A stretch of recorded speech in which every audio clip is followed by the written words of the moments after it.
Hey everyone, I'm going to talk to you today a little bit about sleeping gear. Now I'm not going to get into brands or anything like that, but what I am going to do is try to help you choose the best gear possible for whatever situation it is that you're going to be camping in. A lot of times when we go camping, we're camping in the wintertime, and it could be anywhere between 5 degrees and 50 degrees in the wintertime where we hunt at.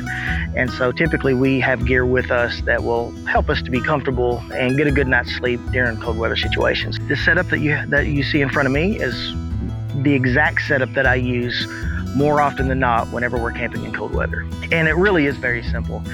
Basically, I just have a cot, as my base. I like to get up off the ground. If you sleep on the ground, that cold is going to transfer into your body and make you cold overnight. So you definitely want to get up off the ground.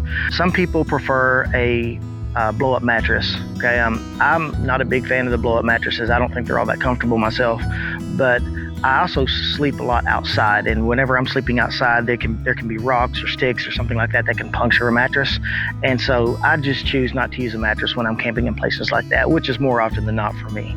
If you do decide to use a blow-up mattress, I would recommend that you get either a self-inflating blow-up mattress or you get a pump that will pump the air in there for you. If you use your mouth and try to blow air into it, moisture from your body can get inside of the mattress, and that moisture that is trapped inside of the mattress can actually get cold as well and make you even colder. There are plenty of self-inflating mattresses that are rated for cold weather situations or cold weather camping, so you can look into those if that's your preference. I sleep a lot on the ground. Sometimes we sleep right next to the fire, and there's going to be rocks and sticks or whatever, and I just don't want to risk being out in the middle of nowhere, puncturing my mattress, and then not really having a great surface to sleep on. This particular cot is just a standard cot that you can get at any sporting goods store or any department store with a sporting goods section. It gets me off the ground and it's pretty comfortable. Before I put my sleeping bag down, I put down a sleeping pad. Okay. Now this sleeping pad, it's just a high density foam.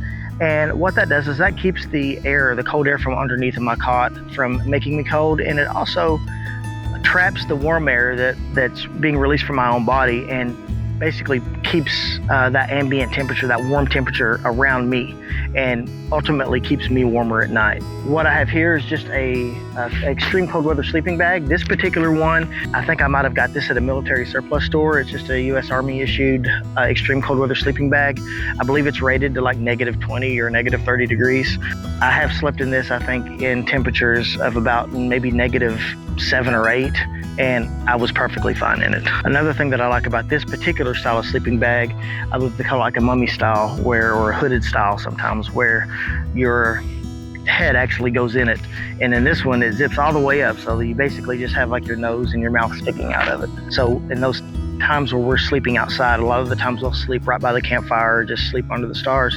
And whenever you do that, if there's a lot of wind or if it's just extremely cold out, your ears don't get cold, your face doesn't really get cold. You have just a little hole to breathe out of, basically. So it does assist in keeping you warm. When you are picking out a sleeping bag, you want to pay close attention to the rating system. A lot of sleeping bags are rated for a temperature range. There is a universal system that's out there, but not all of the sleeping bag manufacturers use that system. Sometimes you'll just get a sleeping bag and it'll say for temperatures between 15 and 30 degrees or 30 degrees on up or something like that. Just because a sleeping bag says that it's suitable for 30 degrees and up, it doesn't necessarily mean that you're going to be comfortable if it's 30 degrees and sleeping in that sleeping bag, right? You might not get hypothermia or something from sleeping in that sleeping bag, but you may not be comfortable, right? So if you are going to pick a sleeping bag for a particular temperature range, you do want to make sure that you are getting one that's actually using a universal rating system. The other thing that I don't have that I typically bring with me is a small pillow. Sometimes I'll just use my jacket as a pillow. I'll roll my jacket up and put it under my head, but that's about the only thing that I don't have here right now. Everything else, how you see it, is pretty much exactly what I use whenever we're camping. We're camping right now, actually, and this is what I brought. It's springtime here, so this is a little hot for me, so I usually sleep with it unzipped a little bit, just because if I zip it up all the way, I'll burn up.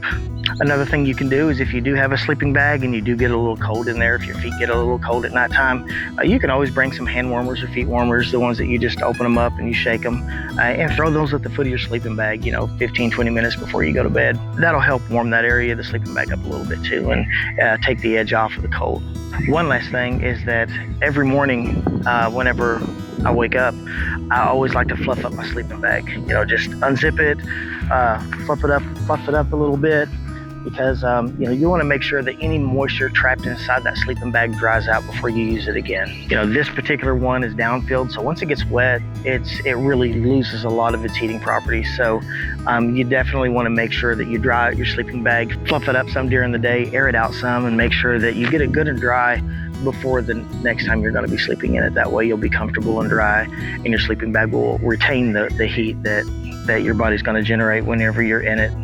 Well, that's all I have for you for today. I really hope you enjoyed this. I hope you found it useful and educational. If you did, please like our channel and subscribe to it. It really helps us out a whole lot. We appreciate it. And leave some comments in the comment section and let us know what you use for sleeping arrangements whenever you're sleeping. And if you have any questions, drop them in that comment. We'll be happy to answer them for you to the best that we can. We'll see you again soon on the Unapologetic Hunter. Bye now.